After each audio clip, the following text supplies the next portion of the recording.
Llevaba 23 años construyendo una vida que creía sólida como el hormigón que inspeccionaba cada día. La noche que abrí la cámara de casa desde un hotel en Bilbao, todo lo que había edificado se derrumbó en menos de 40 segundos. Lo que apareció en esa pantalla no fue solo una traición, fue la prueba de que llevaba tiempo viviendo en una casa que ya no era mía. Antes de continuar, suscríbete y activa la campanita, porque cada día publicamos nuevas historias. Deja tu like y cuéntanos en los comentarios desde qué ciudad y país nos ves. Mi nombre es Leandro Saura Bellido. Tengo 51 años.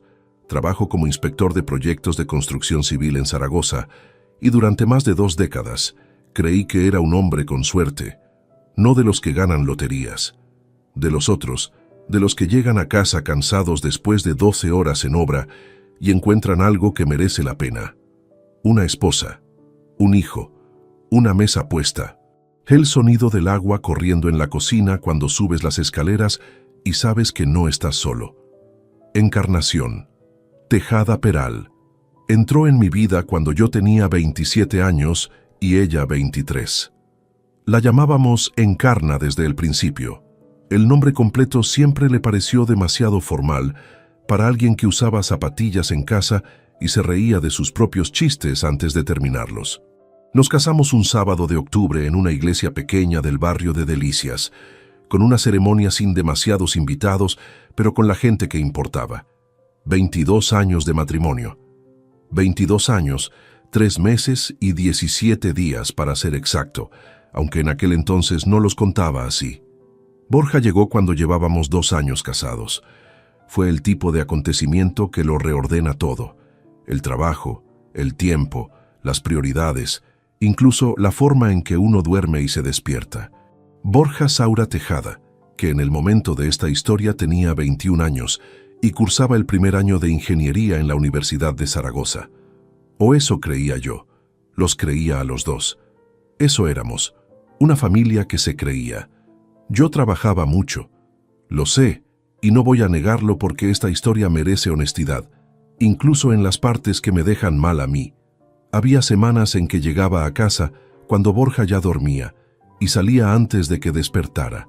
Hubo cenas que prometí y no cumplí, y conversaciones que pospuse sin darme cuenta de que el tiempo también se agota. No era un mal hombre, pero tampoco era el hombre que estaba presente en todos los momentos que cuentan. Construí todo para ellos y muchas veces me perdí el mientras tanto. Eso es algo con lo que convivo y lo haré siempre, pero que yo no estuviera siempre presente no justificaba lo que encontré.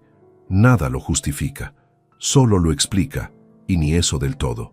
El lunes en que comenzó todo era uno de esos días de principios de otoño en que el cielo de Zaragoza tiene ese color neutro entre gris y blanco que no termina de decidirse. Salí de casa antes de las 7 de la mañana con la maleta pequeña, la que reservo para viajes de 2 o 3 días, y el maletín con la documentación de la obra que iba a inspeccionar en Bilbao. Una revisión técnica de estructuras en un edificio de uso público, trabajo de rutina, que requería presencia física durante 2 jornadas completas. Nada que no hubiera hecho 100 veces antes. Encarna estaba todavía en la cama cuando me fui. Me asomé a la puerta del dormitorio, la vi con los ojos cerrados, la sábana subida hasta el hombro. No la desperté. Borja dormía también en su cuarto. Llamé en voz baja desde el pasillo. «Me voy». Nadie respondió. Cerré la puerta principal con cuidado de no hacer ruido y bajé las escaleras del edificio. No me despedí como se debe, eso también lo recuerdo. El viaje a Bilbao son poco más de 3 horas por la autovía. Llegué al hotel pasado el mediodía, dejé la maleta en la habitación del 3er piso y fui directamente a la obra. Mediciones, reuniones técnicas, anotaciones en campo. La jornada se extendió más de lo previsto y cuando volví al hotel eran más de las 10 de la noche. Pedí algo de cenar al servicio de habitaciones. Me duché y me senté en la cama con el teléfono. Era una rutina repetida en cientos de viajes a lo largo de 20 años. Revisar el correo, responder lo urgente y antes de apagar la luz, abrir la aplicación de las cámaras de casa. No por desconfianza, nunca lo había sido.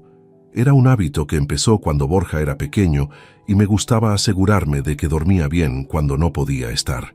Con el tiempo se quedó como costumbre, como verificar el cierre del gas antes de salir o dejar las llaves siempre en el mismo cajón. Una pequeña forma de seguir presente desde lejos.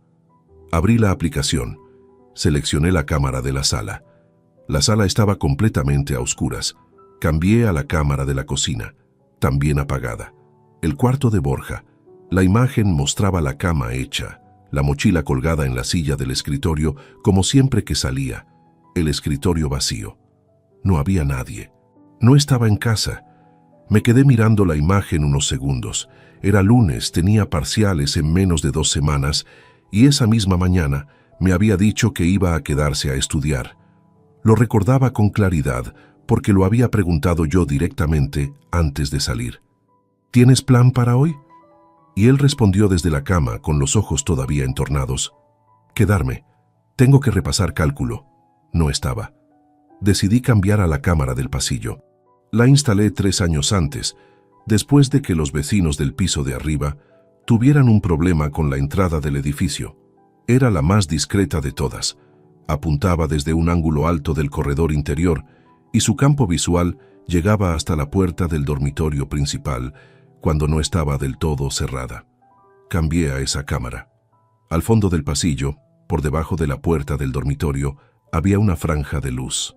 Puse el dedo en la pantalla y amplié la imagen despacio, sin saber todavía por qué lo hacía con tanta cautela, como si algo dentro de mí ya estuviera intentando prepararse para algo que la mente aún no había formulado en palabras. La puerta no estaba cerrada del todo, y a través de la rendija, no más de 10 centímetros, la cámara captó lo suficiente para que no quedara ninguna duda. Encarna estaba en nuestra cama. No estaba sola. Me quedé con el teléfono en la mano y la pantalla iluminando el techo blanco del hotel. No grité, no me moví. No hice absolutamente nada durante lo que debieron ser 3 o 4 minutos, aunque no podría asegurarlo porque en ese momento el tiempo dejó de funcionar con normalidad.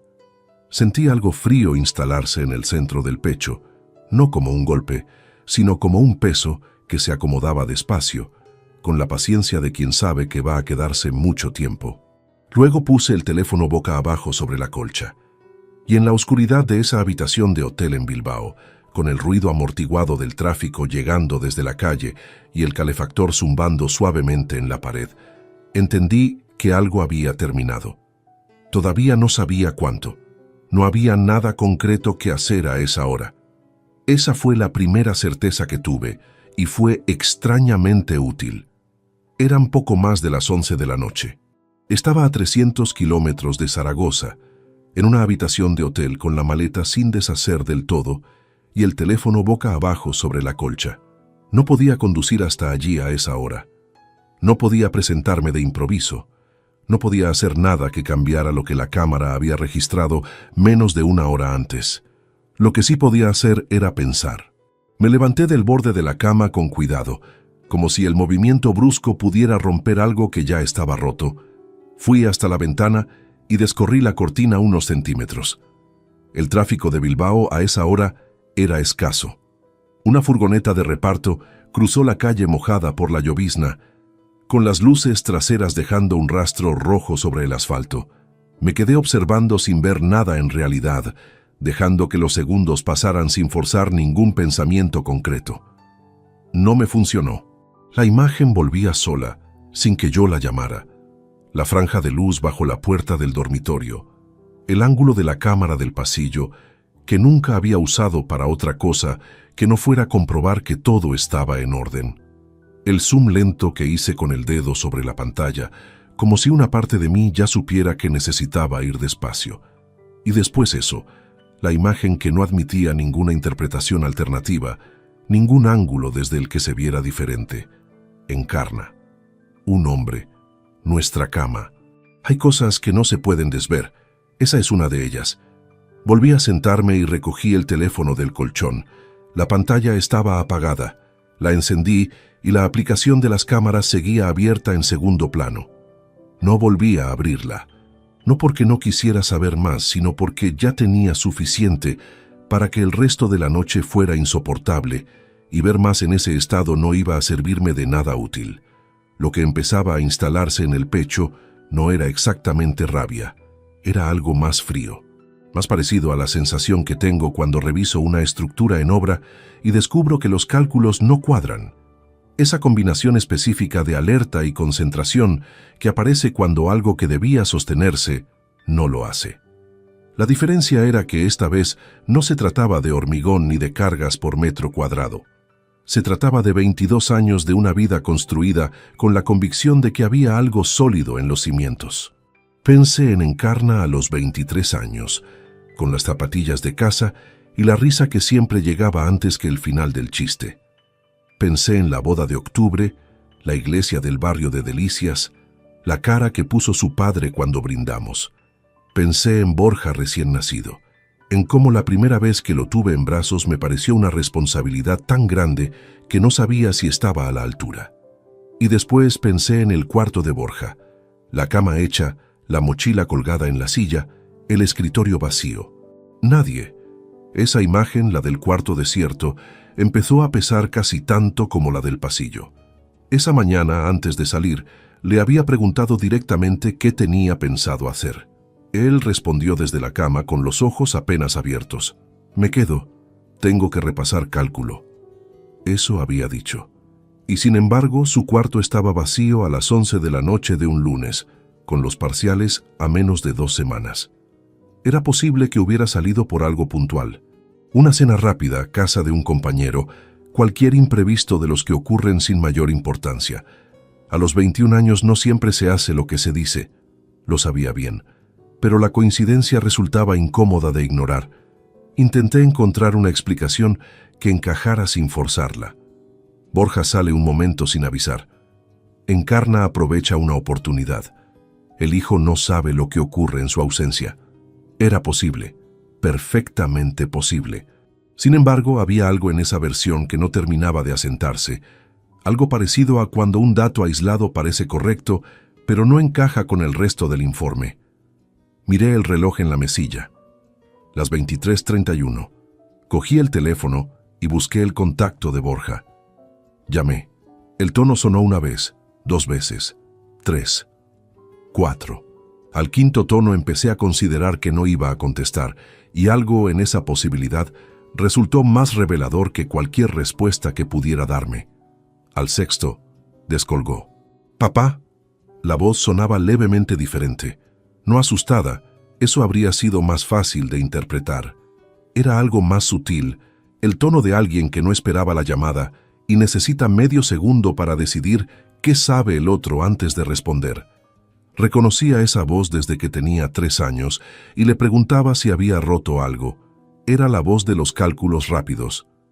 «¿Estás en casa?», pregunté, sin rodeos, sin entonación especial.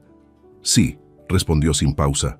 «Estaba estudiando, me quedé un momento dormido en el sofá. ¿Pasa algo?». La cámara del salón estaba completamente a oscuras cuando abrí la aplicación. No había nadie en el sofá ni en ningún otro rincón de esa planta. Lo había comprobado yo mismo, con mis propios ojos, menos de 1 hora antes. «Nada», dije. «Solo quería saber si estabas bien. Descansa». «Vale, buenas noches». Colgué. Permanecí un buen rato con el teléfono entre los dedos, mirando la pantalla apagada. No lo había confrontado porque hacerlo desde un hotel en Bilbao, con la información que tenía, y sin nada verificado más allá de imágenes de cámara, habría sido un error que no podría deshacer. Reaccionar a las 11 de la noche, con la adrenalina del primer impacto todavía moviéndose por el cuerpo, no es reaccionar, es explotar. Y explotar antes de entender lo que tienes delante es la forma más rápida de perder cualquier ventaja. La llamada, sin embargo, me había dejado algo concreto. Borja no estaba en casa cuando consulté las cámaras. Borja afirmó que sí estaba, que se había quedado dormido en el sofá estudiando. Borja mintió. Eso ya no era una suposición, era un hecho verificable. Todo lo demás, ¿por qué no estaba? Si sabía o no sabía lo que ocurría en el dormitorio, si había salido sin más o si había algo peor detrás de esa ausencia. Eran todavía preguntas sin responder. Y las preguntas sin respuesta son peligrosas cuando uno actúa sobre ellas antes de tiempo. Esa noche no dormí. Me quedé tumbado con la luz apagada y los ojos abiertos, ordenando mentalmente lo que sabía por un lado y lo que ignoraba por otro. Afuera seguía cayendo sobre Bilbao esa lluvia fina y continua del norte que no termina de mojarte del todo, pero tampoco te deja en paz. A las 4 de la madrugada tomé una primera decisión. No regresaría a Zaragoza al día siguiente como si nada hubiera cambiado, pero tampoco aparecería de golpe, sin un plan, con las manos vacías y la cabeza llena de imágenes que todavía no podía probar ante nadie. Necesitaba más información antes de dar un solo paso. Necesitaba saber con quién había estado en Encarna, desde cuándo y cuántas veces, y necesitaba entender sobre todo qué papel exacto había jugado Borja en todo aquello. Porque si mi hijo simplemente había salido esa noche sin avisar y sin saber nada, era una cosa. Pero si había salido para dejar la casa libre, sabiendo perfectamente lo que iba a ocurrir después de que él cruzara la puerta, eso era algo completamente distinto. Y esa diferencia lo cambiaba absolutamente todo. El martes amaneció gris sobre Bilbao. Lo sé porque no llegué a cerrar los ojos en toda la noche y estaba mirando la ventana cuando el cielo fue pasando del negro al gris sucio del amanecer del norte. Me quedé tumbado sobre la colcha sin deshacer, con la ropa del día anterior, escuchando el calefactor y el tráfico que iba aumentando gradualmente a partir de las 6. Hay algo peculiar en la madrugada de una ciudad que no es la tuya. Los ruidos son distintos. Las sirenas suenan en frecuencias ligeramente diferentes, y esa extrañeza geográfica acentúa todavía más la sensación de estar completamente fuera de lugar. A las 7:15 me levanté. Me duché con el agua muy caliente y me quedé más tiempo del necesario bajo el chorro, con las manos apoyadas en los azulejos y la cabeza baja. El vapor llenó el baño en pocos minutos. Salí, me vestí, me até los zapatos sentado en el borde de la cama, con la misma meticulosidad automática de siempre. Los gestos del cuerpo continúan, aunque la mente esté en otro lugar completamente distinto. Bajé al desayuno del hotel sin hambre real, pedí un café y tostadas que apenas toqué, y abrí el cuaderno de trabajo sobre la mesa, intentando repasar las notas de la jornada anterior. No retuve nada de lo que leí. Mis ojos recorrían las líneas técnicas, mediciones, cotas, observaciones de estructura, pero la información no llegaba a ningún destino porque la parte del cerebro que debía recibirla estaba ocupada en otra cosa, dando vueltas sin descanso alrededor de dos imágenes que no se disolvían solas. La franja de luz bajo la puerta del dormitorio y el cuarto de Borja vacío. La jornada del martes en la obra fue la más larga de mi vida profesional, y eso que en 20 años he tenido días que no tenían fondo. Revisé las estructuras de la segunda planta del edificio, asistí a la reunión de cierre con el equipo técnico local, firmé los informes de inspección. Todo correcto, todo en orden. Mi firma apareció 4 veces en documentos distintos esa mañana, y no recuerdo haber pensado conscientemente en ninguno de ellos. Lo que sí recuerdo es el momento exacto en que tomé la decisión de regresar antes. Era alrededor de las 2 de la tarde. Estábamos en una pausa entre reuniones y yo estaba de pie junto a la ventana del despacho prestado que me habían asignado, con el teléfono en la mano y la vista fija en el tejado del edificio de enfrente. De repente, tuve una certeza muy clara. Quedarme hasta el miércoles tal como estaba previsto no servía de nada. No en ese estado. No con esa cantidad de preguntas sin responder, moviéndose dentro del pecho, como escombros después de un derrumbe. Necesitaba estar en Zaragoza. Necesitaba ver sus caras. No para explotar ni para confrontar. Todavía no, sino para observar, para colocarme delante de ellos con todo lo que ya cargaba en la cabeza y ver que era capaz de percibir ahora que antes me había resultado invisible. Llamé al coordinador del proyecto y le expliqué que había surgido un asunto técnico urgente en otra obra de Zaragoza que requería mi presencia esa misma tarde. Era mentira. Era la primera vez en 20 años de carrera que inventaba una excusa para abandonar una inspección antes de tiempo. Eso también lo registré, porque ese tipo de pequeñas rupturas con uno mismo dejan rastro aunque uno prefiera ignorarlo. El coordinador no puso ningún impedimento. Todo lo relevante de la revisión estaba cubierto desde el día anterior. Sin problema, Leandro, lo que necesites. Esa facilidad con que encajó la excusa me produjo una sensación extraña, como si el mundo exterior estuviera demasiado dispuesto a dejarme marchar hacia algo para lo que no estaba preparado. Metí los últimos papeles en el maletín, recogí la maleta de la habitación del hotel y salí al aparcamiento poco después de las 3.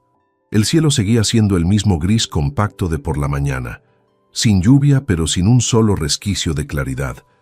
Arranqué el coche, puse el navegador por costumbre aunque conocía el trayecto de sobra y enfilé la autovía hacia el sur. 3 horas de camino, solo con mis propios pensamientos. Durante la primera hora intenté mantener la mente ocupada con la radio. Cambié de emisora 3 veces sin escuchar nada en ninguna de ellas y la apagué a la altura de Vitoria. A partir de ahí conduje en silencio, con las manos firmes en el volante y la vista fija en el asfalto que el coche iba devorando kilómetro a kilómetro. Pensé en Encarna. Intenté localizar el momento exacto en que debería haber notado que algo no funcionaba. Esa grieta inicial que siempre existe antes de que cualquier estructura ceda por completo. Había épocas en que ella había estado más distante, es cierto. Temporadas en que las conversaciones se acortaron y las noches se volvieron neutras, sin hostilidad pero sin calor tampoco. Yo lo había atribuido al desgaste acumulado, a los años, a esa normalización gradual que ocurre en los matrimonios largos cuando el trabajo ocupa demasiado espacio y lo demás va cediendo terreno sin que nadie lo decida conscientemente. Nunca lo interpreté como señal. Quizás no quería interpretarlo. Eso también es una forma de mirar hacia otro lado, y reconocerlo no resultaba cómodo. Pensé en Borja, 21 años, primer curso de ingeniería, el mismo chico que de niño me seguía a las obras los sábados y me preguntaba para qué servía cada máquina, con esa insistencia que agotaba y enternecía a partes iguales. Me lo imaginé esa noche del lunes saliendo por la puerta del piso de Delicias, bajando las escaleras, cruzando la calle. Con conocimiento o sin él, eso todavía no estaba determinado. Y esa distinción importaba de una manera que no lograba todavía articular con precisión, pero que pesaba de forma completamente diferente según cuál de las dos versiones resultara ser la verdadera. Entré en Zaragoza pasadas las 6:15. Aparqué en la calle de siempre, bajé la maleta del maletero y subí al piso cargando algo que no tenía nombre todavía, pero que notaba físicamente en los hombros. Metí la llave en la cerradura con más cuidado del habitual, como si el ruido pudiera advertirles de algo antes de que yo estuviera listo. Abrí la puerta. Encarna estaba en la cocina.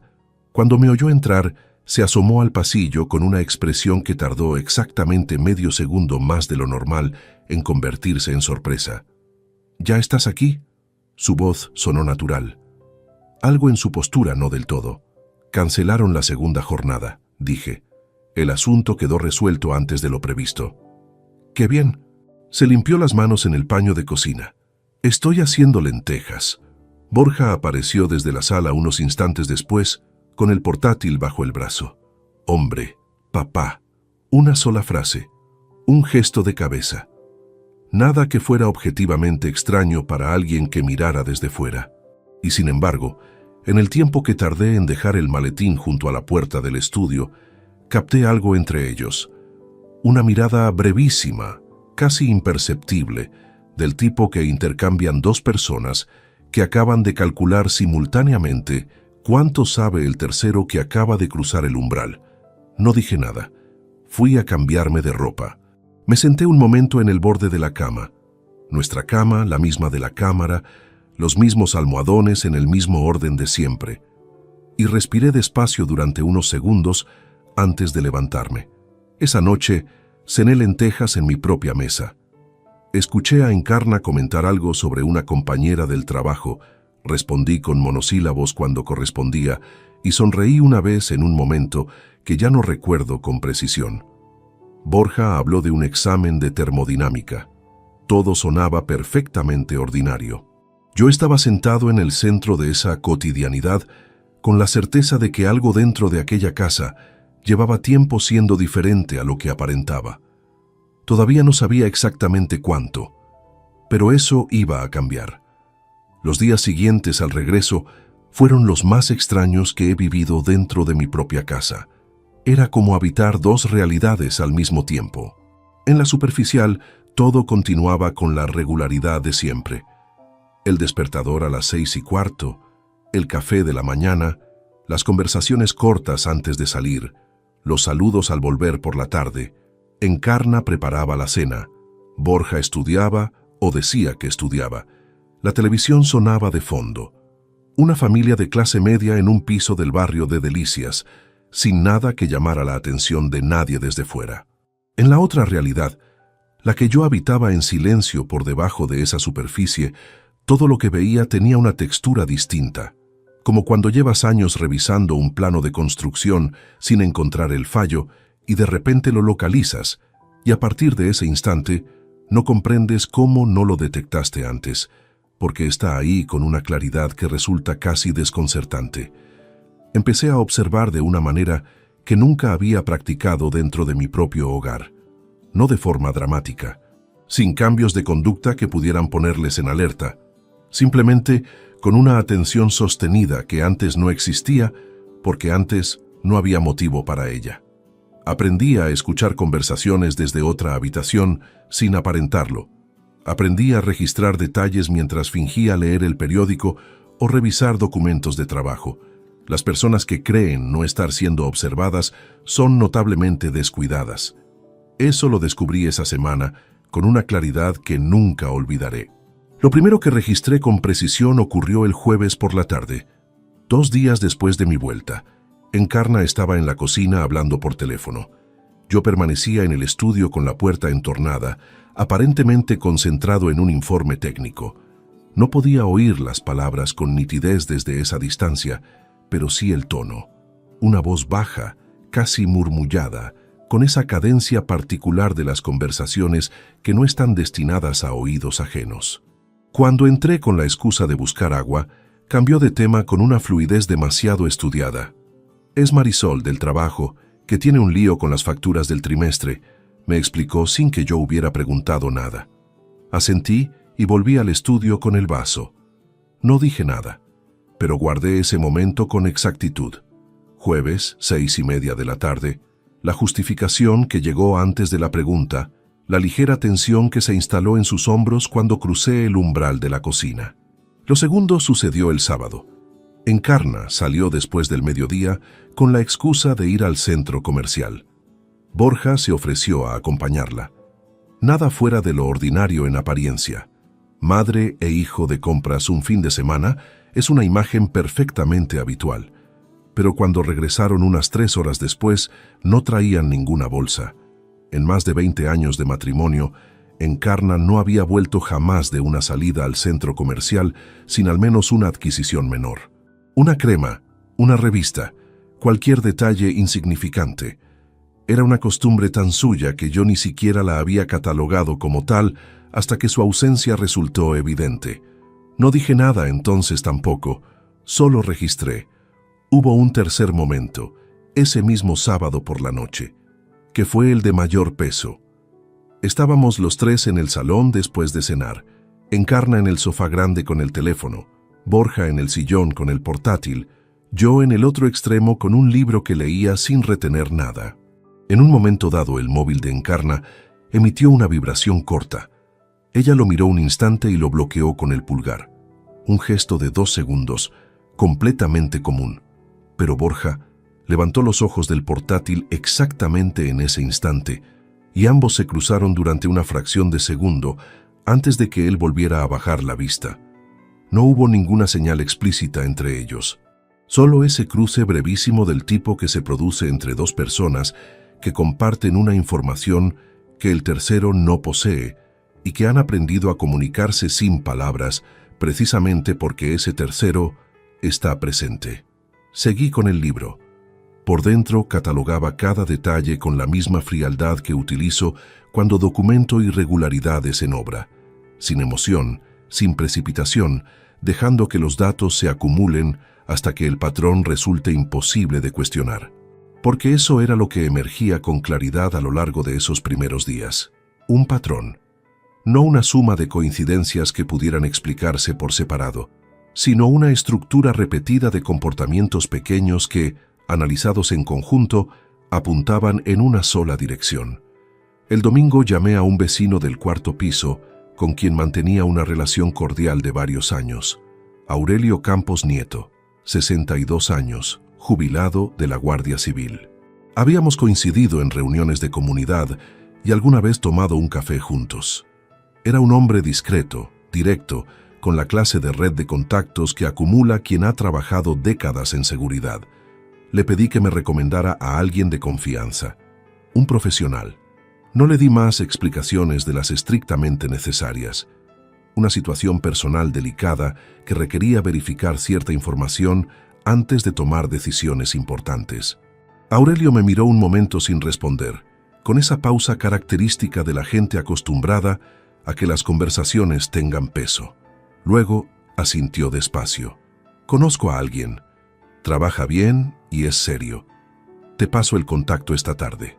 Esa misma tarde llegó un mensaje con un nombre y un número. Eliodoro Castán Ferrando.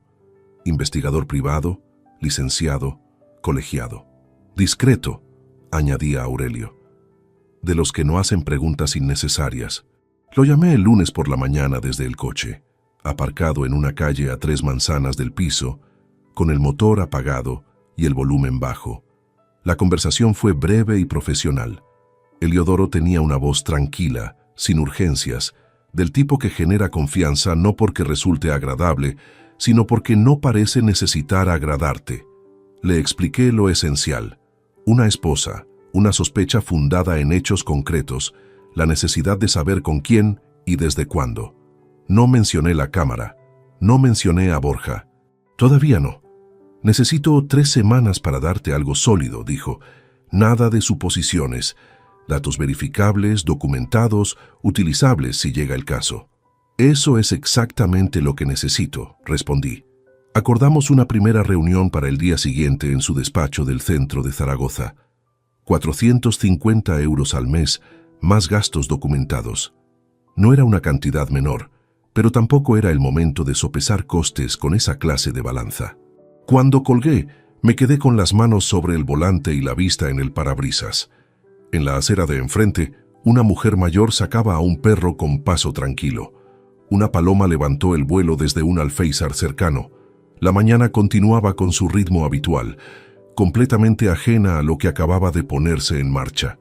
Arranqué el coche y fui al trabajo. Durante las 3 semanas siguientes, mantuve la misma rutina de siempre. Las cenas, las conversaciones breves, la televisión de fondo. Encarna continuó con sus explicaciones no solicitadas y sus salidas de horarios imprecisos. Borja continuó con sus parciales y sus silencios selectivos. Y yo continué registrando cada detalle con la paciencia de quien sabe que el cuadro se está completando. Aunque todavía falten piezas para ver la imagen entera, Eliodoro trabajaba. Yo esperaba. Y esa espera, que en otras circunstancias habría resultado insoportable, fue transformándose en algo inesperado, en la certeza creciente de que cuando llegara el momento de actuar, lo haría con todo lo necesario en la mano y sin ningún margen para el error. El informe llegó un martes por la tarde. Eliodoro me llamó a las 5:42 para decirme que tenía todo listo y que podía pasarme por su despacho antes de las 7. Estaba en obra cuando sonó el teléfono, revisando el avance de una cimentación en el polígono sur. Colgué, guardé el casco en el maletero y conduje hasta el centro sin parar en casa. El despacho de Eliodoro Castán Ferrando estaba en un segundo piso de la calle de los Mártires, sobre una óptica. Escalera estrecha, puerta de madera oscura con una placa metálica pequeña y discreta. 3 semanas antes, me había parecido un lugar austero hasta el límite de lo incómodo. Esa tarde lo vi de otra manera, como el tipo de sitio que inspira confianza, precisamente porque no intenta impresionar a nadie. Eliodoro me esperaba sentado detrás de su mesa, con una carpeta de cartón marrón cerrada delante y una expresión que no era compasiva, pero tampoco indiferente. Era la expresión de alguien que lleva años entregando noticias difíciles y ha aprendido a hacerlo sin añadir peso innecesario. «Siéntate», dijo. Me senté. Abrió la carpeta y la giró hacia mí sobre la superficie de la mesa. La primera hoja era un resumen ordenado. Nombre del sujeto investigado: Encarnación Tejada Peral. Período de seguimiento: 21 días. Debajo, una línea que concentraba el resultado principal con la economía de palabras de quien no necesita adornos para que algo pese. Relación sentimental y sexual con Fermín Andújar Ruiz, 44 años, administrativo del Departamento de Operaciones de la empresa Transportes Reyán S.L., donde la investigada prestaba servicios como responsable de facturación. Duración estimada de la relación: 22 meses. 22 meses. Leí la cifra 2 veces. La primera sin terminar de procesarla del todo. La segunda con una claridad distinta y más pesada. 22 meses era antes de la pasada primavera. Era antes del verano. Era antes de las vacaciones que habíamos hecho los 3 en agosto en Peñíscola, buscando un apartamento distinto, porque Borja ya no quería ir al mismo sitio de siempre. Era antes de la cena de Navidad en casa de los padres de Encarna, con el turrón y la sobremesa larga, y su madre preguntándome por el trabajo con esa cordialidad de quien cree que todo va bien. Pasé a la página siguiente. Eliodoro había documentado 16 encuentros a lo largo de las 3 semanas de seguimiento. Fechas, horarios, localizaciones detalladas. 7 de ellos en un apartamento del barrio de Las Fuentes, registrado a nombre de un familiar de Fermín. Los otros 9 en lugares variados: un hotel de carretera en las afueras 2 veces, el domicilio de Fermín otras 3, y en 4 ocasiones en nuestro piso de Delicias, en horario de tarde, en días laborables en que yo estaba trabajando fuera del centro. Me detuve en ese punto. 4 veces en nuestro piso. La noche del hotel en Bilbao no había sido una excepción ni un impulso aislado.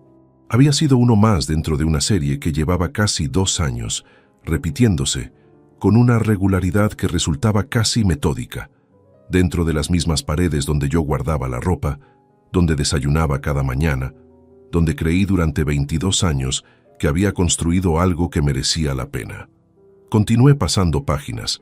Había fotografías en la sección siguiente. No entré en los detalles más de lo necesario. Con las primeras imágenes, era más que suficiente para entender que lo documentado no era una situación ambigua, ni una proximidad susceptible de interpretaciones generosas. Era exactamente lo que había captado aquella noche desde el hotel, sin margen posible para la duda. Avancé hasta llegar a la sección marcada con una pestaña de color azul en el borde derecho. «Esto es lo que me pediste que verificara adicionalmente», dijo Eliodoro. Se lo había encargado en nuestra segunda reunión, 10 días antes. Sin entrar en detalles completos, le indiqué que quería saber si existía alguna tercera persona al corriente de la situación que pudiera estar facilitando la logística de los encuentros. No le mencioné que pensaba en mi propio hijo. No fue necesario. La sección comenzaba con un párrafo breve y directo.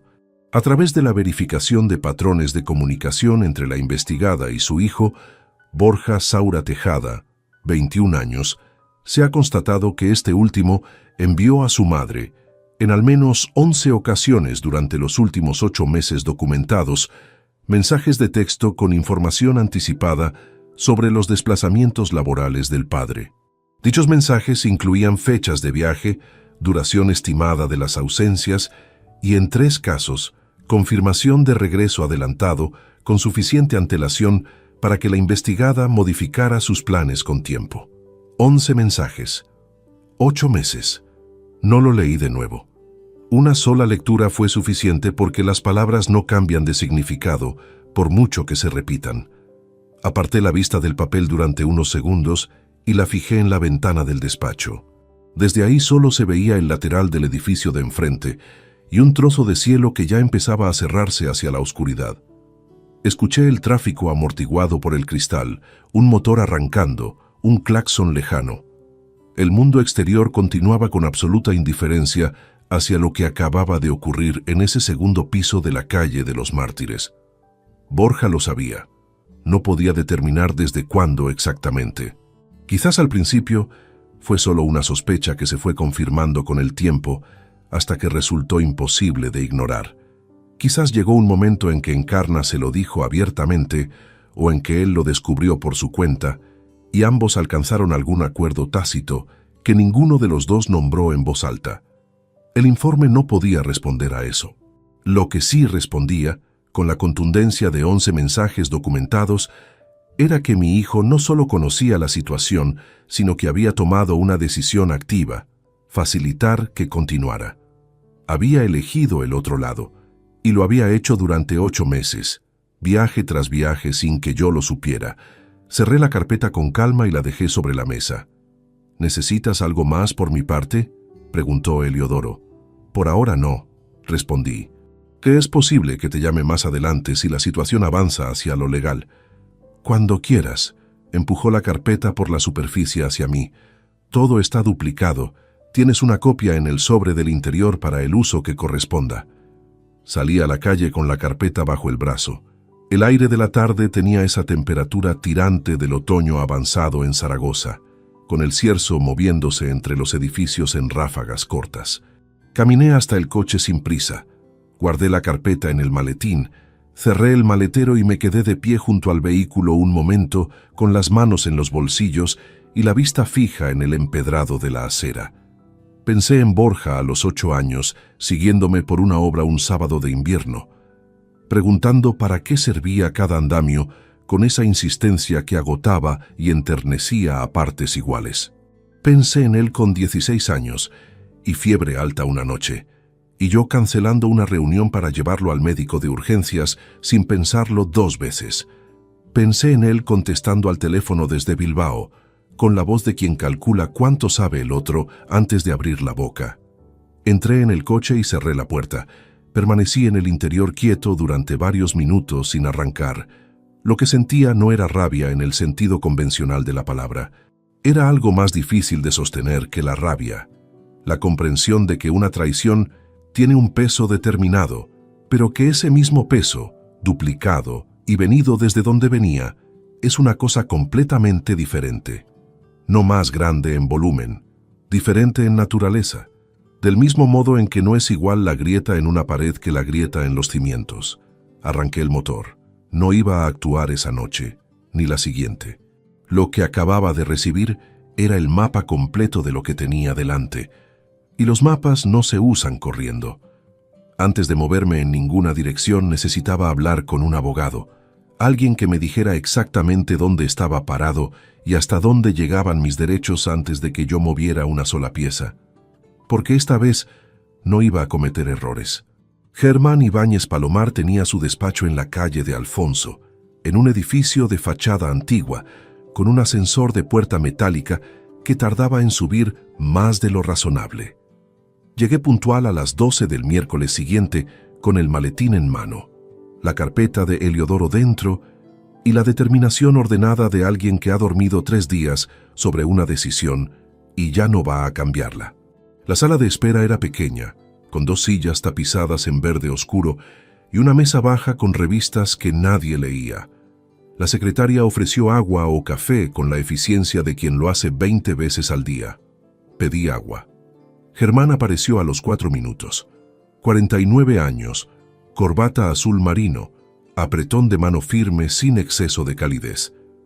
El tipo de abogado que no hace sentir que estás en una consulta, sino en una reunión técnica, lo cual, en ese momento, era exactamente lo que necesitaba. Nos sentamos y le expuse la situación con el mismo orden que habría usado en una reunión de obra. Cronología clara, sin saltos emocionales, los datos antes que las valoraciones, la cámara, la noche del hotel, la llamada a Borja, el regreso, las semanas de observación, el informe de Heliodoro. Cuando terminé, coloqué la carpeta abierta sobre su mesa. La revisó en silencio durante varios minutos. Pasó cada hoja con atención metódica, sin apresurarse. Al llegar a la sección de comunicaciones entre madre e hijo, redujo el ritmo y leyó con más detenimiento.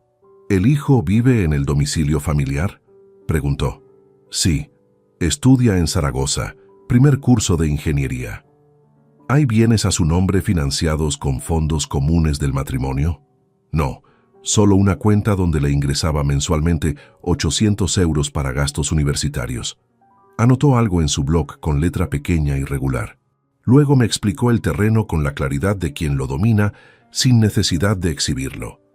En régimen de gananciales, los bienes adquiridos durante el matrimonio se dividen en el proceso de divorcio, con independencia de las circunstancias que lo motiven.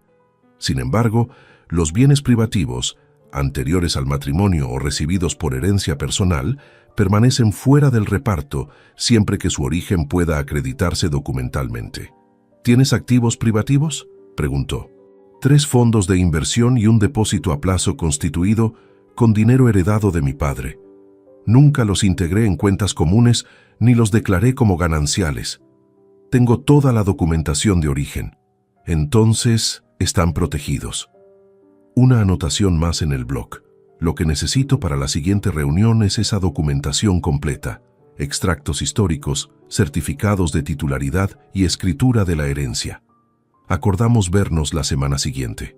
Pagué la minuta de consulta, 120 euros, y salí a la calle Alfonso con el paso más firme que al llegar. Lo que vino después no fue dramático desde fuera.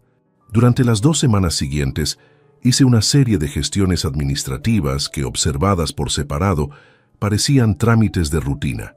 Una visita al banco para revisar el estado de los fondos, una tarde con el gestor actualizando la documentación de origen, un par de horas en casa, separando las escrituras del piso hipotecado en conjunto de los papeles estrictamente anteriores al matrimonio. Nada que encendiera ninguna señal de alarma, nada que Encarna pudiera leer como preparación de nada. En casa, la rutina de superficie continuaba intacta.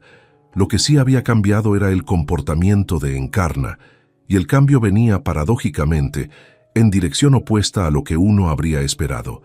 Llevaba casi 2 años moviéndose dentro de una sensación de impunidad que se había ido consolidando sola.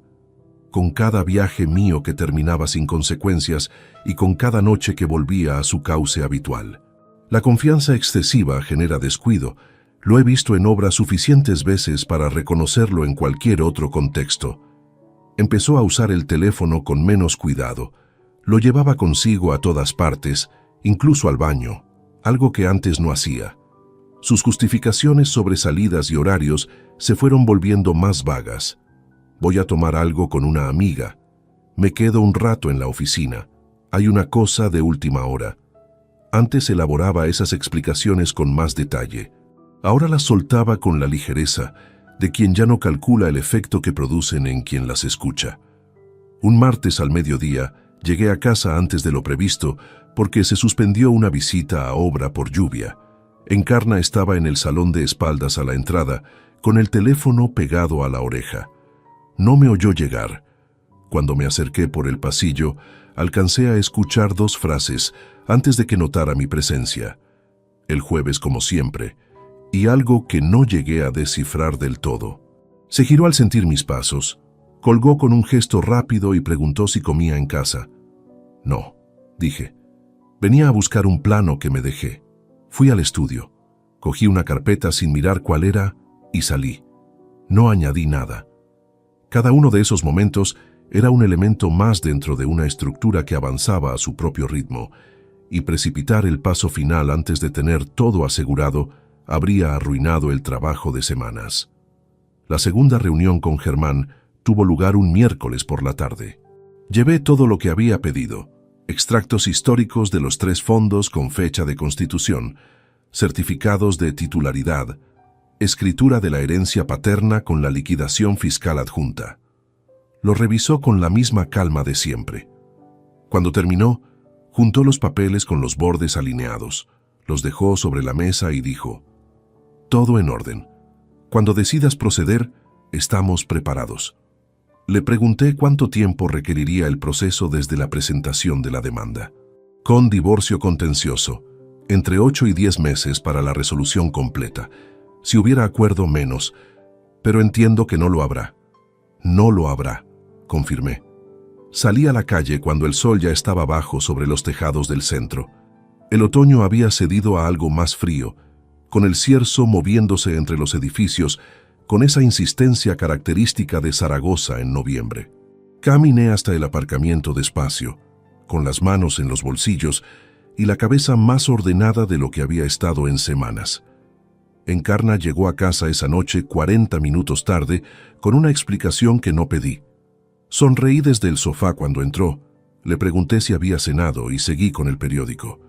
Nunca estuvo tan expuesta, nunca se sintió tan segura. Y esa distancia entre las dos cosas era, en ese momento, lo único que necesitaba. Había una cosa que Germán Ibáñez me había dejado clara desde el principio. La fase de preparación era la más vulnerable, no el confronto, no el proceso legal, no la reacción del otro lado, la preparación, porque es el único momento en que uno actúa sin que el adversario sepa que hay un partido en juego. Y si algo se filtra antes de tiempo, toda la ventaja acumulada se disuelve en segundos. Lo entendí de forma completamente distinta aquella noche de noviembre. Encarna salió después de cenar con la excusa de un compromiso de trabajo. Lo anunció al mediodía, con la misma vaguedad de las últimas semanas. Hay una cena con el equipo, no sé a qué hora vuelvo. Lo dijo desde la cocina sin levantar la vista de lo que estaba haciendo, con el tono plano de quien entrega una información y no espera comentario. Está bien, respondí. Borja se encerró en su cuarto después de cenar, según dijo, para preparar la entrega de un trabajo de termodinámica que tenía plazo a finales de semana. Lo escuché moverse durante un rato, la silla arrastrando, la puerta del baño, el grifo. Luego silencio. Calculé que estaría concentrado al menos un par de horas. Esperé hasta las 10:30. Cuando el piso llevaba un buen rato quieto, fui al estudio. Cerré la puerta con cuidado, dejando solo 1 centímetro de apertura para escuchar el pasillo, y abrí el ordenador. Tenía una videollamada pendiente con Germán desde esa mañana. Una revisión final de la documentación antes de protocolar la demanda. Nada nuevo sobre la mesa, solo la confirmación de que cada papel estaba en su sitio y cada cifra cuadraba antes de dar el paso definitivo. Puse el volumen al mínimo y conecté. Germán apareció en pantalla con su mesa ordenada al fondo y la misma expresión técnica de siempre. Saludó brevemente y entramos en materia sin preámbulos. Fue repasando punto por punto, los fondos privativos documentados, la hipoteca del piso compartido y cómo se reflejaría en el reparto, la cuenta mensual de Borja y su interrupción inmediata desde la fecha de presentación.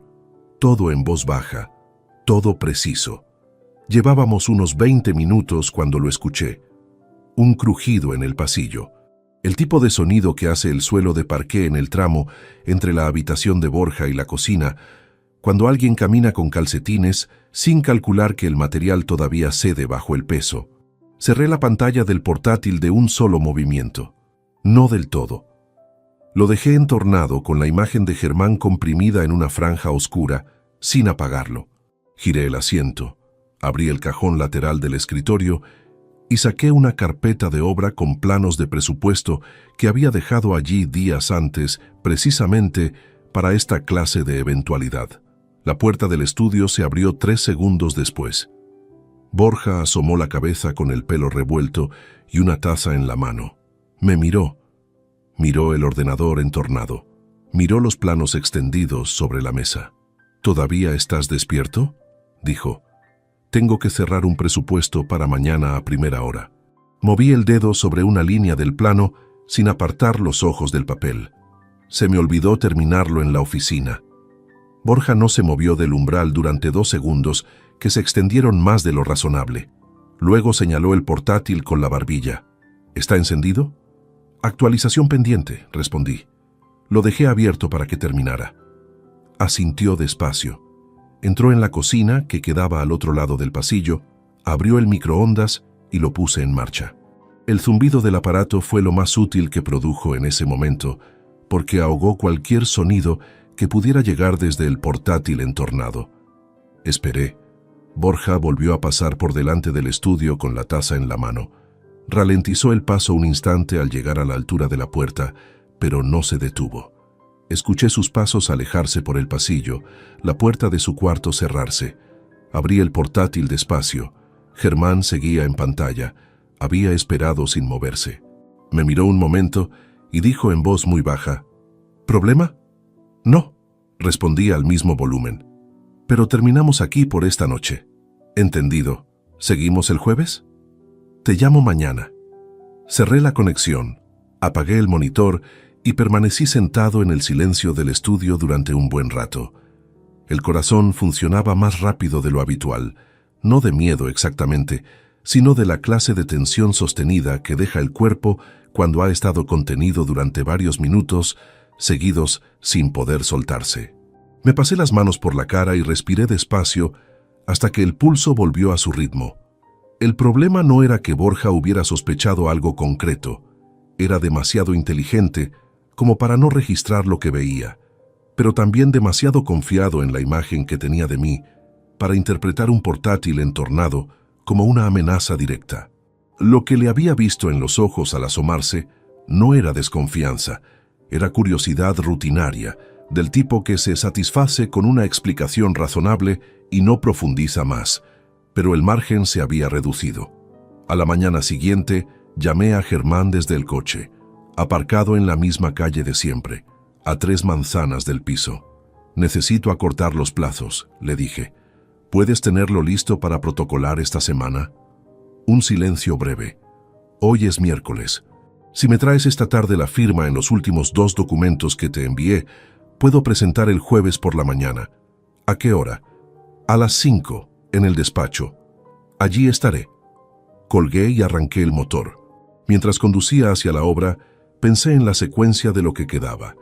La presentación el jueves, la notificación a Encarna que llegaría por vía judicial en los días siguientes y el confronto que tendría que ocurrir antes de que esa notificación llegara, porque yo no quería que se enterara por un sobre en el buzón. Quería estar delante cuando lo supiera. No por crueldad, sino porque había algo que necesitaba decirle a la cara con los documentos sobre la mesa, sin intermediarios. Y después Borja. Ese era el peso que ningún papel de abogado podía aligerar, la parte que no tenía equivalente en ningún procedimiento legal, porque no existía formulario para lo que significaba saber que tu propio hijo había elegido estar en el otro lado durante 8 meses. No con rabia, sin dramatismo, solo con la certeza fría de que ciertas decisiones tienen consecuencias que no se negocian ni se mitigan con disculpas posteriores. El jueves a las 5 estaba sentado frente a Germán con los documentos firmados sobre la mesa. A las 5:15 salí del ascensor de puerta metálica a la calle Alfonso, con el expediente protocolado y la fecha de presentación oficial sellada en el margen inferior de la primera hoja. Lo que había empezado una noche de lunes frente a la pantalla de un hotel en Bilbao llegaba ahora a la fase en que dejaría de ser invisible. El viernes por la tarde Borja recogió la mochila y avisó que iba a estudiar a casa de un compañero de la facultad. «Tenemos que preparar la entrega del proyecto en grupo», dijo desde el pasillo con el abrigo ya puesto. «Igual me quedo a cenar, te aviso». «Sin problema», respondí desde el salón sin levantar la vista. Era la misma rutina de los viernes que se repetía desde el comienzo del curso. Borja desaparecía por la tarde con la mochila cargada y regresaba por la noche o al día siguiente. Lo había combinado en la víspera en mi presencia, sin ninguna intención visible de generar una oportunidad, simplemente porque era lo que tocaba esa semana. Y sin embargo, la tarde del viernes se abría ante mí con una precisión que ningún calendario habría podido planificar mejor. Escuché la puerta cerrarse. Encarna estaba en la cocina cuando salí del salón. Preparaba algo sencillo, lo que quedaba en la nevera de finales de semana, con la espalda hacia mí y la radio del mueble de pared emitiendo en voz baja el programa de tarde que ponía siempre a esa hora desde hacía años. «Voy a poner la mesa», dije. «Bien, en 20 minutos está». Puse los 2 cubiertos, los 2 vasos, las 2 servilletas con la misma normalidad de cualquier otro viernes del año. Fui al dormitorio. Saqué el maletín del armario donde lo había guardado esa mañana y extraje de su interior la carpeta de cartón marrón de Heliodoro, y encima de ella la primera hoja del expediente judicial sellado el día anterior. Los coloqué sobre el centro de la mesa entre los dos platos. Volví a la cocina y serví el agua. Encarna trajo la fuente y la dejó sobre la mesa sin mirar. Retiró la silla, se sentó, sirvió en su plato, y en el movimiento de tender la mano hacia el pan, la vista le cayó sobre la carpeta. Se detuvo. No fue un gesto dramático. Fue la detención pequeña y silenciosa de alguien cuyo cuerpo procesa antes que la mente lo que tiene delante. Levantó los ojos hacia mí. «¿Qué es eso? Ábrelo». Una pausa larga, compacta, del tipo que ocupa más espacio del que el tiempo justifica. Extendió la mano despacio y abrió la carpeta por la primera hoja. La dejé leer. No la observé con la intención de catalogar su reacción como si fuera un experimento. La observé porque llevaba más de 2 meses cargando algo en solitario y en ese momento ya no había razón para seguir callado. Encarna leyó la primera página, pasó a la segunda, se detuvo en la sección de fotografías el tiempo suficiente para que su respiración cambiara de cadencia sin que ella lo advirtiera. «Esto no es lo que parece», dijo al fin. La frase llegó en voz baja, casi sin inflexión, como algo que se pronuncia más por reflejo que por convicción. «Encarna». Su nombre salió de mí con una calma que llevaba semanas construyendo.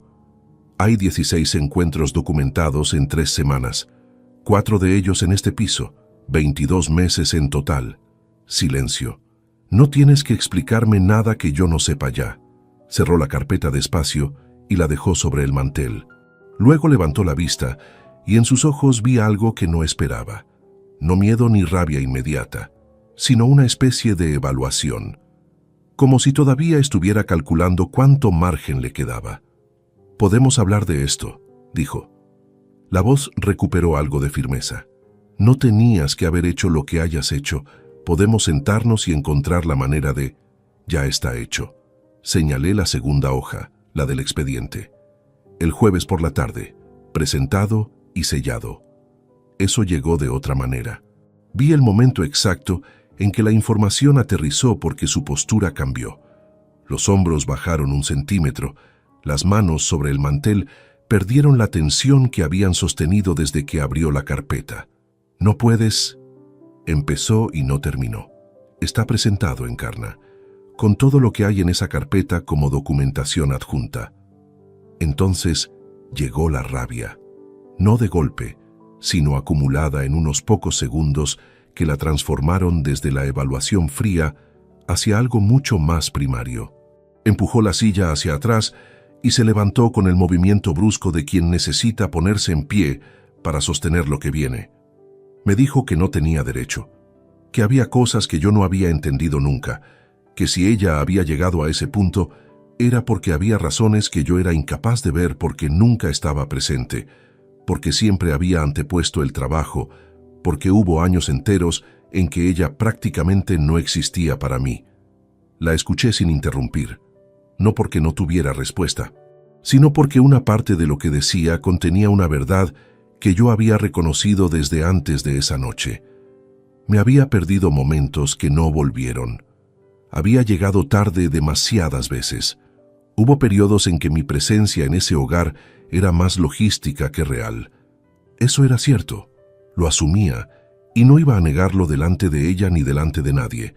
Pero también era cierto que ninguna de esas ausencias alcanzaba para explicarlo todo.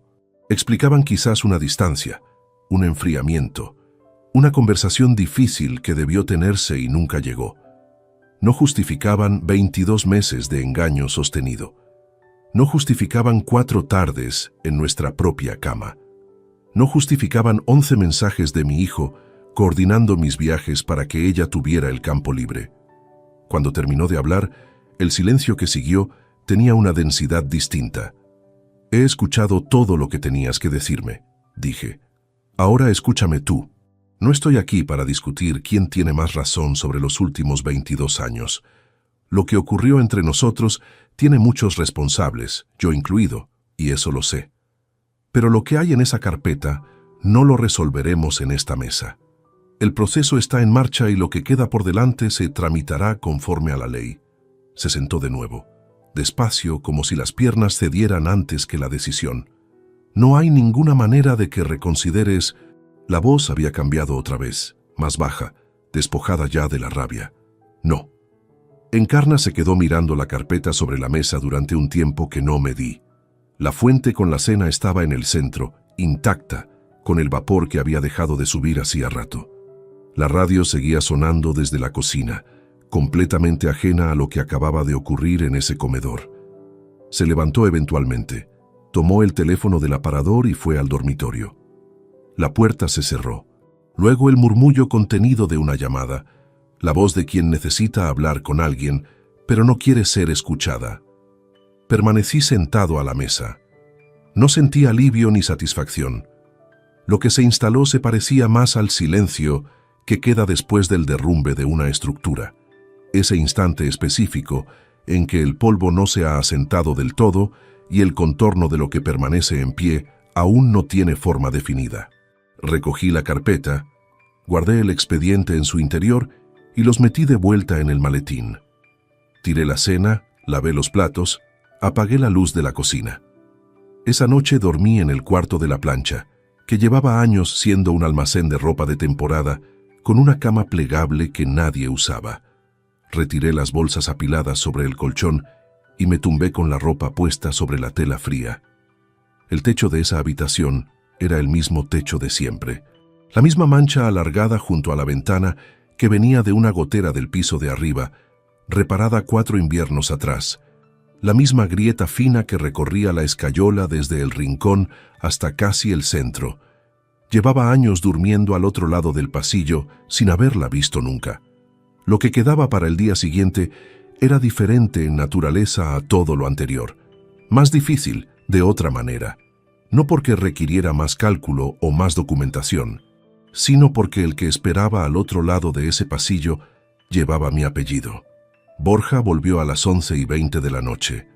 Lo escuché desde el cuarto de la plancha, la llave en la cerradura, el golpe suave de la puerta al cerrarse, los pasos por el pasillo.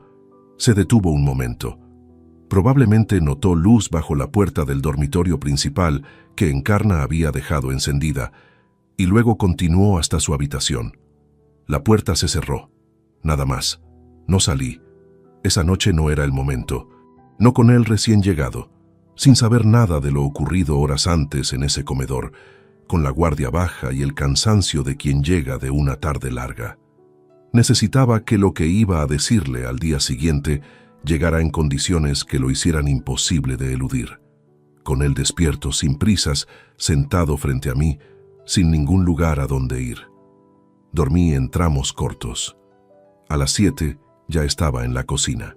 Preparé café, coloqué 2 tazas en la mesa y puse la carpeta de Heliodoro abierta en el centro, con la sección de mensajes entre Borja y Encarna visible desde el primer vistazo. No como trampa, como declaración de lo que iba a ser esa conversación desde el principio. Sin rodeos, sin introducción gradual, sin el tipo de prólogo que da tiempo para construir defensas. Esperé. A las 9:15 escuché movimiento en su cuarto. El baño, el grifo, la puerta. Pasos por el pasillo. Borja entró en la cocina con el pelo todavía húmedo y una camiseta de la universidad. Se detuvo 2 segundos al ver la mesa, las 2 tazas, yo sentado, la carpeta abierta, con una expresión que no era todavía alarma, pero que tampoco era la de quien entra a desayunar sin más. «Siéntate», dije. Algo en mi voz lo detuvo antes de que pudiera ensayar ninguna respuesta. Se sentó despacio frente a mí, con los ojos fijos en la carpeta sobre la mesa. «Léelo». No señalé ninguna página en concreto.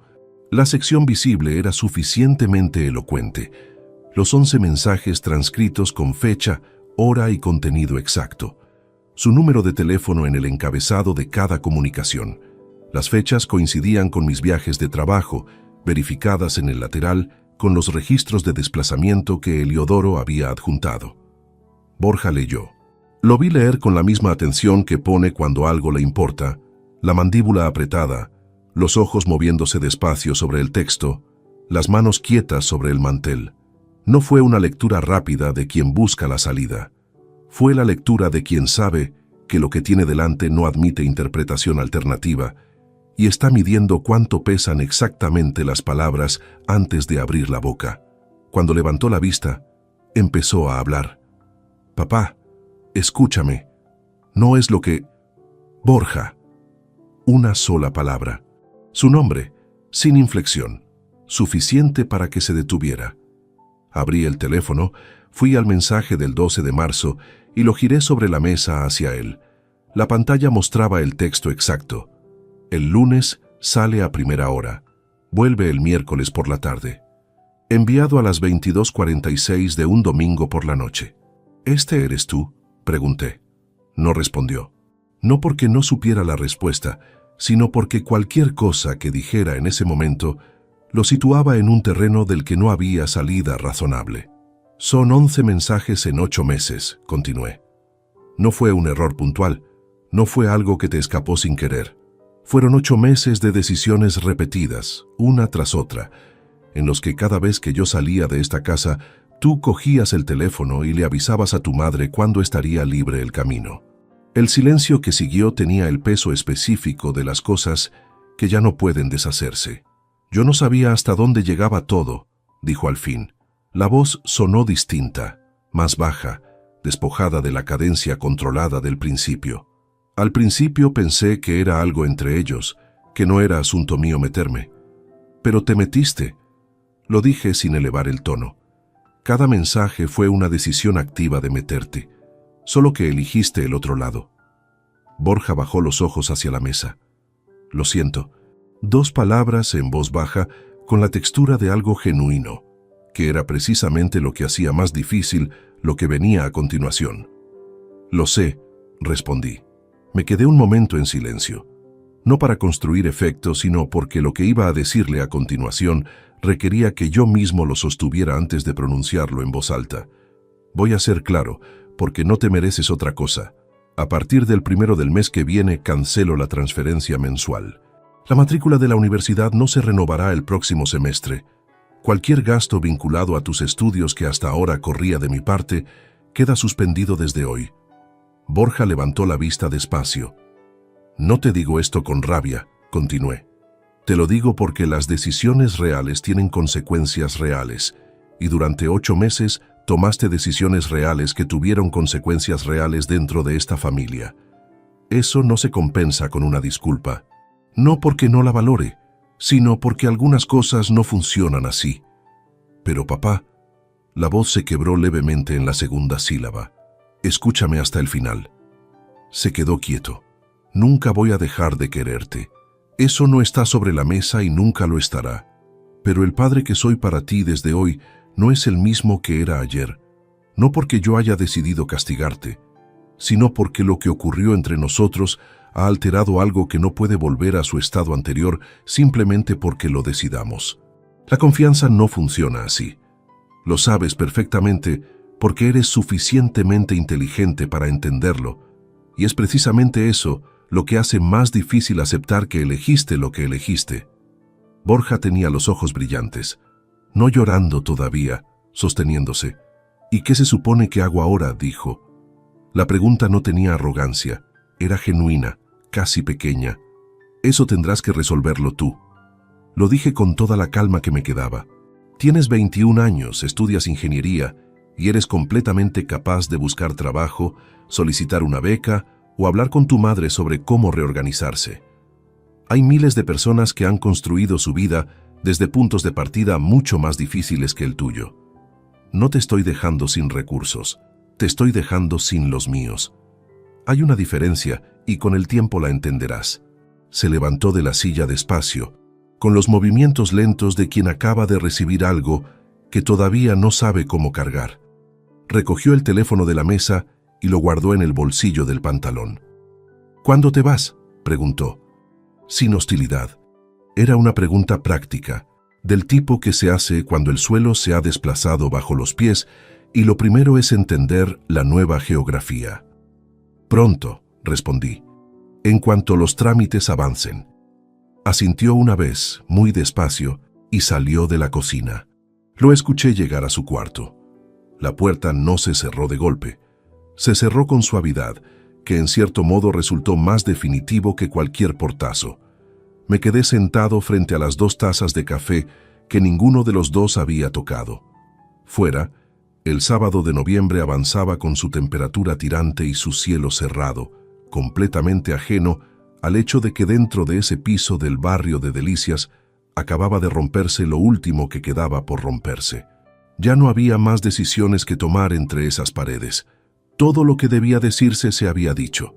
Lo que quedaba por delante era otra clase de trabajo, el de reconstruir desde el único punto de partida que me quedaba limpio, yo mismo. El proceso de divorcio tomó algo más de 2 meses desde la notificación judicial hasta la resolución definitiva. Germán me lo había anticipado en términos similares desde el principio, con documentación sólida, bienes bien diferenciados y ninguna de las dos partes interesada en prolongar lo evitable. Los plazos se comprimen.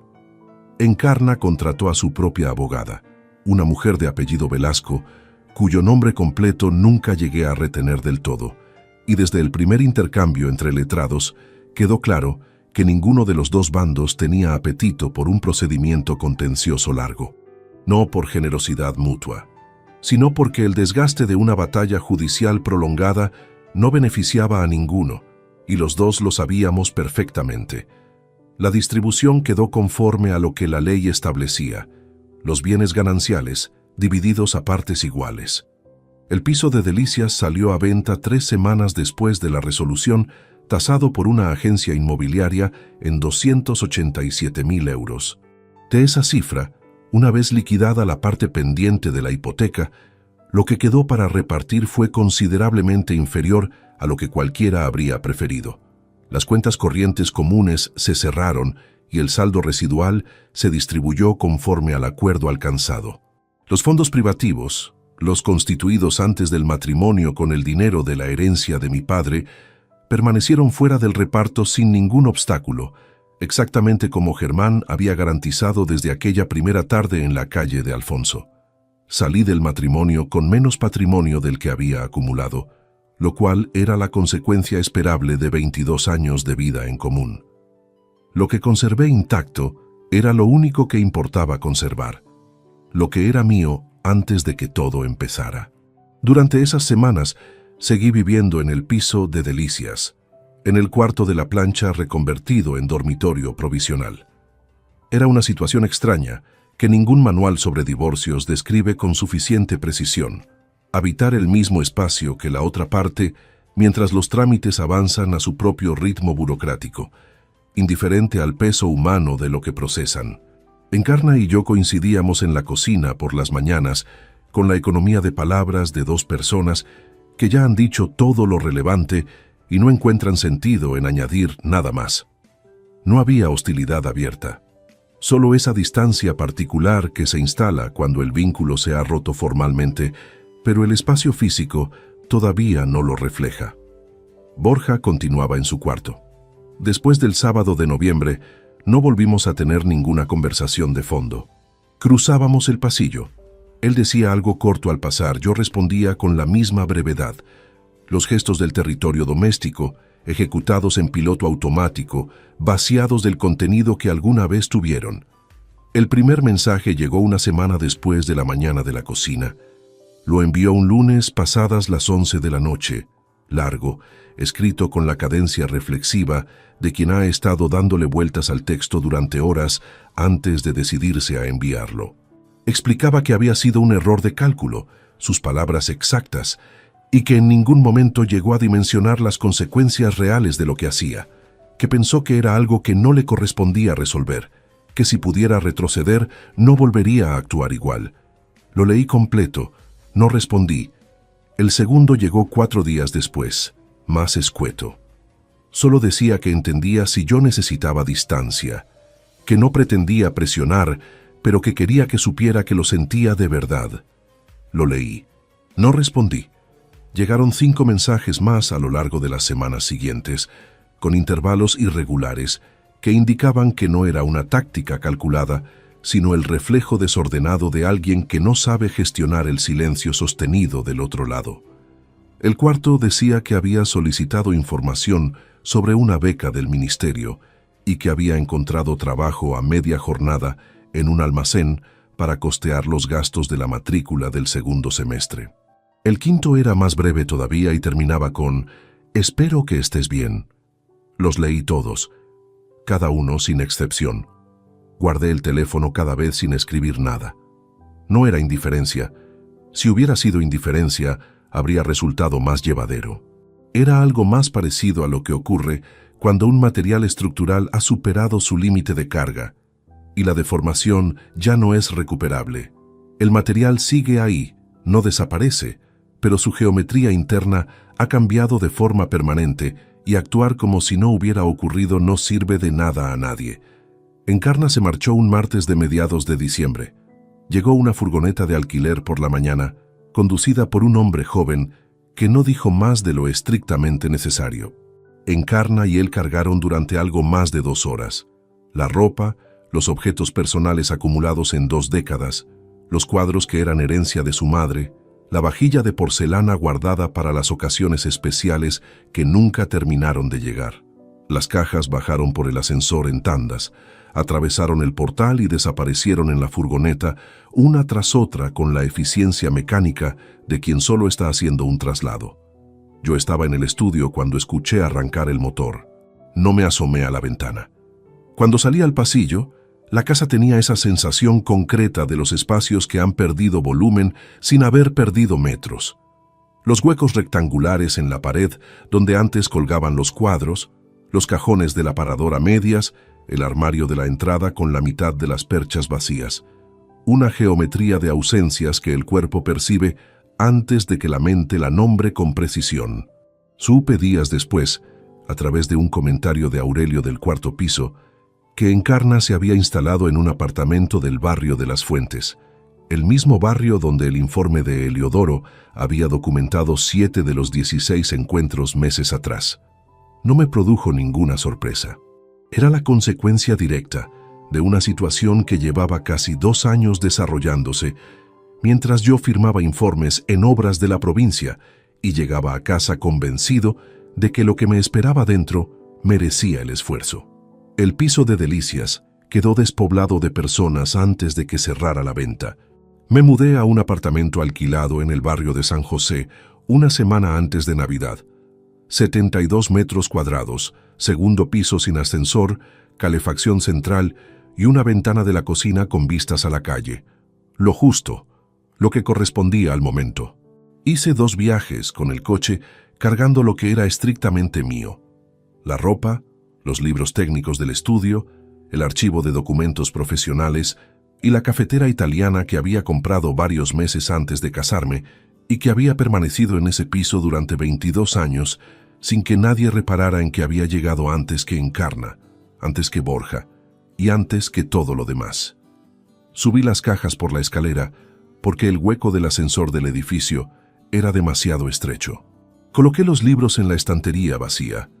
Colgué la ropa en el armario, puse la cafetera en la encimera de la cocina nueva. A las 7 de la tarde de ese jueves me senté en la única silla que tenía en el salón, con el apartamento todavía sin amueblar del todo, y permanecí un buen rato escuchando el silencio de ese espacio que no tenía historia todavía, ninguna memoria adherida a las paredes, ninguna voz grabada en los rincones, solo el ruido amortiguado de la calle 3 pisos más abajo, un vecino moviéndose sobre mi cabeza, la calefacción arrancando con un golpe sordo. Todo lo que había constituido la vida anterior cabía en ese instante en una sola observación desnuda. Había terminado. Lo que no estaba todavía claro era qué nombre ponerle a lo que empezaba. Los meses que siguieron a la mudanza transcurrieron con una cadencia que no tenía precedente en mi vida adulta.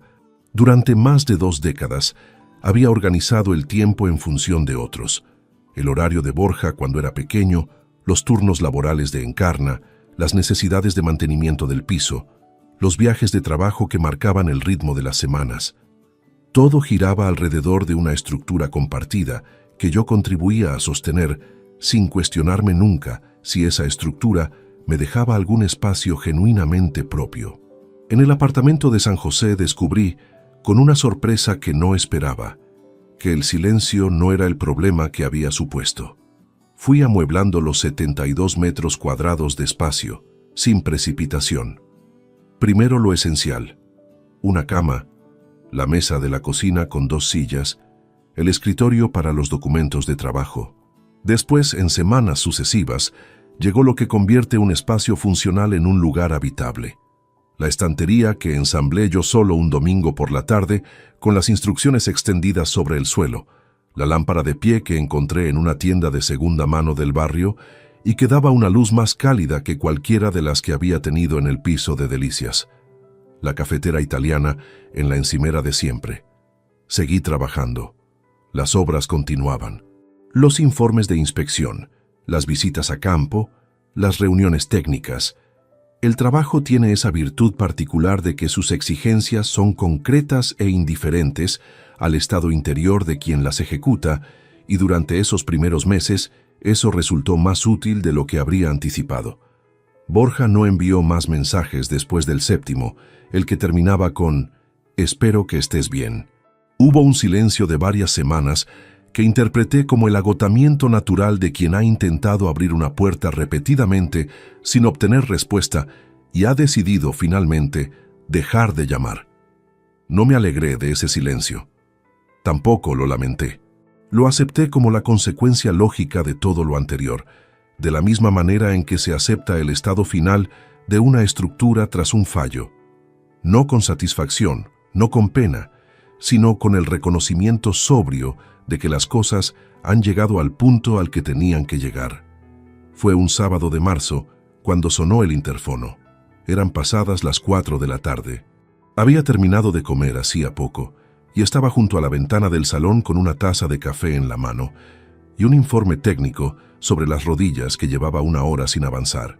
El timbre sonó 2 veces, con ese tono plano del interfono de un edificio antiguo que no distingue entre visitas esperadas e inesperadas. Me acerqué al aparato. ¿Quién es? Soy yo. Una pausa de 2 segundos. Borja. Me quedé con la mano sobre el interfono durante un momento que debió parecerle eterno desde abajo. Pulsé el botón para abrir. Escuché sus pasos subir por la escalera. Llamó a la puerta con los nudillos, con suavidad. Abrí. Estaba diferente. No radicalmente, pero sí en los detalles que uno nota cuando el tiempo ha pasado sobre alguien que conoce bien. Algo más delgado de cara, con las ojeras del estrés acumulado y no de una sola noche. La postura levemente menos desahogada que la de un chico que hasta hacía pocos meses no había necesitado preocuparse por nada que su padre no resolviera. «Pasa», dije. Entró y se quedó de pie en el centro del salón. Miró la estantería, la ventana, la lámpara de segunda mano. No hizo ningún comentario sobre el apartamento. No sé si porque no encontraba el tono adecuado o porque entendía que las observaciones sobre la decoración no eran el motivo por el que había subido esas escaleras. «Siéntate. ¿Quieres café?» «Sí, gracias». Le puse una taza en la mesa de la cocina y nos sentamos el uno frente al otro, como en noviembre, pero en un espacio completamente distinto, y con una distancia entre nosotros diferente a la de aquel sábado, con la carpeta abierta y los mensajes transcritos. Aquella mañana había urgencia, documentación y consecuencias por anunciar. Esta tarde había solo 2 personas sentadas en una cocina con las tazas entre los dedos. Borja habló durante bastante tiempo. No lo interrumpí en ningún momento. Escuché todo: que había conseguido mantener la matrícula con el trabajo del almacén y una beca parcial concedida en enero, que las cosas con su madre eran complicadas y que vivía en una habitación alquilada en Las Fuentes porque quedarse con ella, después de todo, no había resultado tan sencillo como imaginaba, que había tenido tiempo, mucho tiempo, para pensar en lo que había hecho, y que cuanto más lo pensaba, menos era capaz de encontrar una justificación que se sostuviera. Que al principio se había dicho a sí mismo que protegía a su madre de algo que no le correspondía resolver, pero que esa explicación fue perdiendo consistencia sola, sin que nadie tuviera que señalárselo. No espero que todo vuelva a ser como antes, dijo hacia el final. Lo dijo mirando la taza, no a mí. Sé que eso no existe. Solo quería que supieras que lo entiendo y que lo siento. Desde la calle llegaba el sonido amortiguado de un coche arrancando, unos pasos sobre el adoquín, una voz lejana. Esperé antes de responder. Te escucho, dije, y te creo. Borja levantó la vista. No cargo rabia contra ti. Lo dije con cuidado, porque era importante que cada palabra fuera exactamente la que quería decir. Lo que sentí en su momento fue real, pero no me quedé atrapado en eso. Lo que me resultó más difícil no fue la rabia, fue comprender que durante 8 meses tomaste decisiones que afectaban directamente a mi vida sin que yo lo supiera, mientras yo seguía construyendo algo que creía compartido. Borja no dijo nada. El problema no es si lo sientes o no lo sientes.